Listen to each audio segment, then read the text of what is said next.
on everybody, Game Magic and welcome back to some more Captain Toad Treasure Tracker. We're in the last episode. We finished up episode 3, and by doing that, we beat the ultimate treasure. Wing goes whack down, and off-screen I completed the hidden objective, collected 220 coins, and with that, that is technically the game 100% beaten. But if you have save data for Super Mario 3D World, you will unlock the bonus book. Because Captain Toad Treasure Tracker is, technically speaking, a prequel to Super Mario 3D World. It's a loose connection, but it is still technically a prequel. So I guess that's kind of neat. And if you have save data for Mario 3D World, you unlock the bonus book. What's inside the bonus book? Well, a lot of chapters that are already unlocked. Expedition to the Sprixie Kingdom is our first chapter from Super Mario 3D World. And one thing that you may notice right off the bat, Super Bell Hill is level 1, but even beyond that, there are no gem slots. None. There aren't any gems in any of these levels. There are still hidden objectives, but no gems. Alright.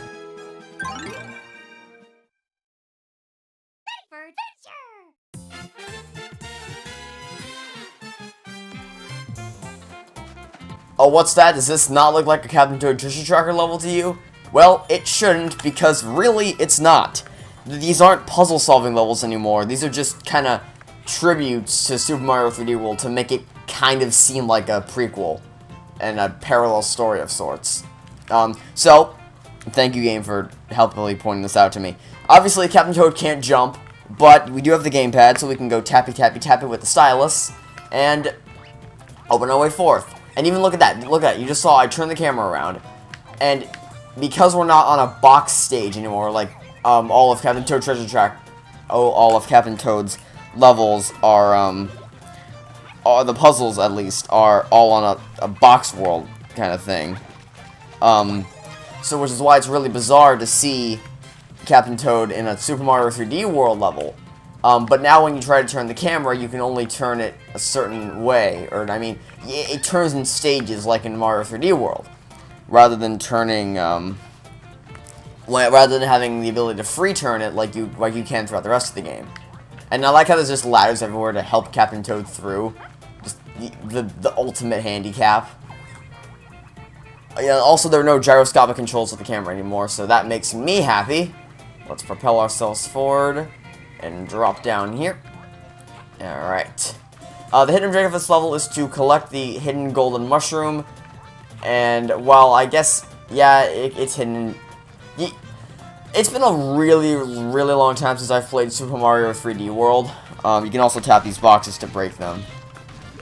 And get a 1-up here while we're at it. Because, hey, why not? It's been a really long time since I've played Super Mario 3D World, but this is the first level. It is the first stage, and I remember that very clearly. Here's the hidden gold mushroom, by the way. And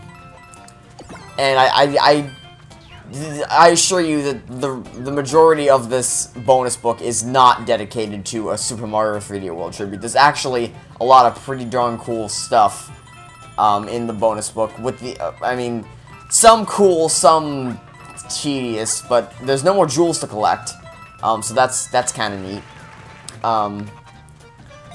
There's level, by the way. But there are some cool gameplay mechanics to be had, which I won't spoil for you because we're gonna do the entire bonus book this week, and then we'll be done with Captain Toad Treasure Tracker. That's not going to be easy for me because one of these chapters is a royal pain in the butt, but we will cross that bridge when we come to it. And yeah, it is a loose connection to Super Mario 3D World. It's kind of like, oh, this took place before Mario 3D World, and now Captain Toad's gonna go to the Sprixie Kingdom too, and yay! I guess if you're gonna look for another connection, you could say, hey, the double cherries in this game, that's a power-up from Mario 3D World. So yeah, sure, but I mean, in general, I don't know. This is probably my least favorite. Oh, actually, that'd be pretty close. It's one of my. You know, no, it's my second least favorite. Second least favorite chapter of the bonus book. There's one that supersedes anything just because of how stupid it is, and I've been talking about it for a long time now. But this is probably my second least favorite, just because it's It's only really cool if you really like Super Mario 3D World, and it's been a long time since I played Super Mario 3D World. I may cover it on the channel eventually, but for now, I don't have it on my agenda at all in the future, because it's just, I'm not that interested in the game to start a series on it. I also don't know enough about it to make a walkthrough on it. I'm not as skilled at the game as I am as New Super Mario Bros. U or New Super Mario Bros. Wii, for that matter, or the Super Mario Galaxy games. So what you want to do here, the only bit of explanation I have to do for this video is to just stand in front of this stone block right here and let this guy bust into the block if we can. Stand here, right here. That's it, right that. And then go into the pipe, and then we're going to hold right to get out. And do these dispense mushrooms? Nope, neither of them dispense mushrooms. That's sad. I dropped the stylus on the floor. Let's grab that gold mushroom right here. So that takes care of the hidden objective. And now let's go down. I do love how Captain Toad absolutely cannot. That's not fair. So as we were saying, I like how Captain Toad can't jump or do anything the rest of his crew can, or like Mario, Luigi, and the gang can, and yet he's still running through these levels like a boss.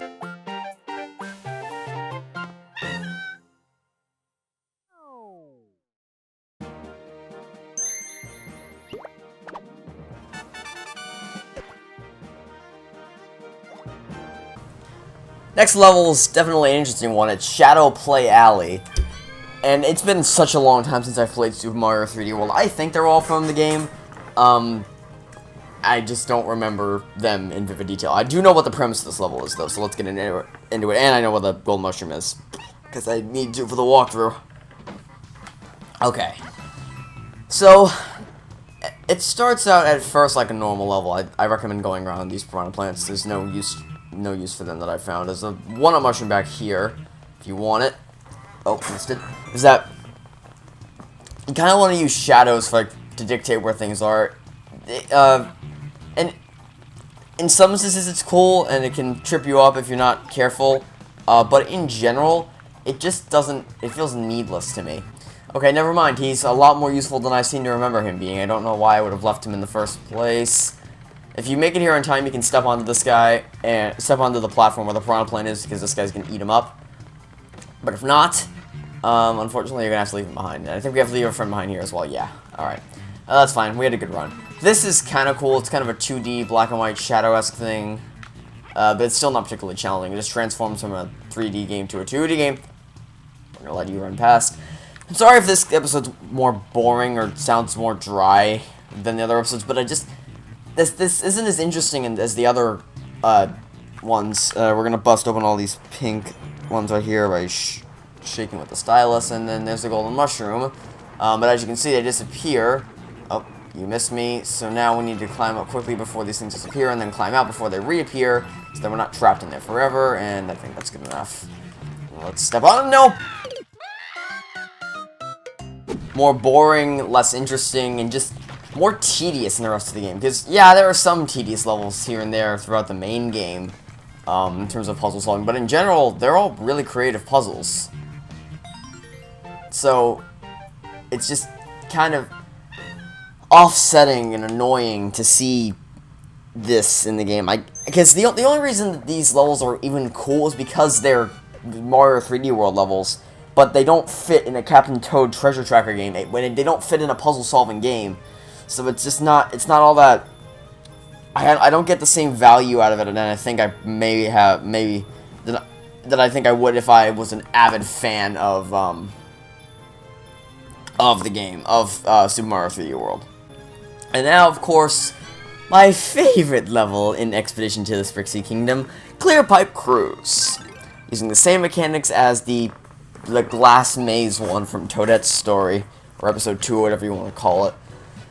Where we have to move our way through pipes, like so, and with the garbage control scheme as always. Please don't burn me alive, Piranha Plant, thank you very much. Alright, so the first thing we want to do is we're going to run around this Piranha Plant and stand in front of this pipe right here. No! And then get him to fire off one, just like that, and then if we stand in front of this pipe... No! Now stand in front of this pipe right here, and that should get him to fire. We want the left one to fire a fireball through this pipe, so that it burns it alive, and then fire another one through to get rid of the second spike, so then we can go through here, no problem. And now we are clear to proceed to the next area. Hold right again, and hold right one last time, and we are now clear to move on over to the next area through a SpongeBob-esque teleportation box. Should take us right here. Do not burn me alive, thank you very much. Get us up top here once more. And now we're going to drop behind this Piranha Plant into the pipe. No harm, no foul. Run past you one more time. Nope. We got to get behind these guys and keep moving. Stay ahead of the crowd. You want to slip in behind either one of these packs and then keep moving so as not to get crushed behind either of them, like so. And then blast ourselves away. Do do do do do do do. All right. Come on now. Wait for you to pass in. Go now. Hold up and into the next section. Hold right. No, why did I do that? I guess some extra coins never hurt anybody. Get up here. We timed that wrong. Go. We keep timing it wrong. No! No! Okay, thank God. Oh, that was close. I honestly thought that was going to be the end. Please time correctly. Go up. Yeah. Alright. Let's time this correctly this time. Wait for it to go. Now should be good. Up, up, up. Yeah. Okay. Again, sorry if my commentary is more dry or boring for this episode, but this level, or this entire chapter, the bonus book, no, okay, we're not going to run into any of these Piranha Plants, I'm going to slide down.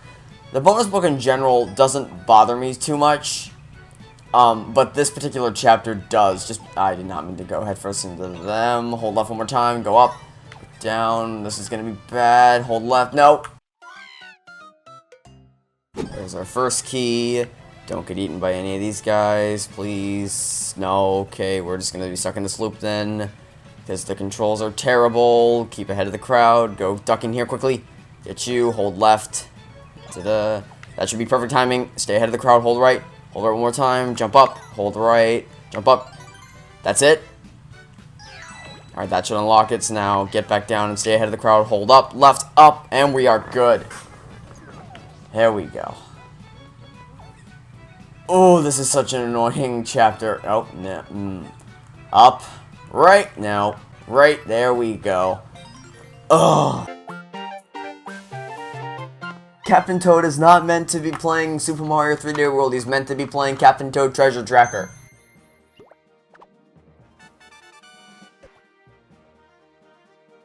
Okay. Next time we're going to be tackling Toad Brigade Move Out. A much more fun and interesting chapter than this was. So thank you everybody so much for watching. I hope you enjoyed. Stay tuned for the next episode, and until then, this has been Game Magic 13. Signing off, saying hope you have a fantastic day, and I will catch you next time for some more Captain Toad Treasure Tracker. Goodbye!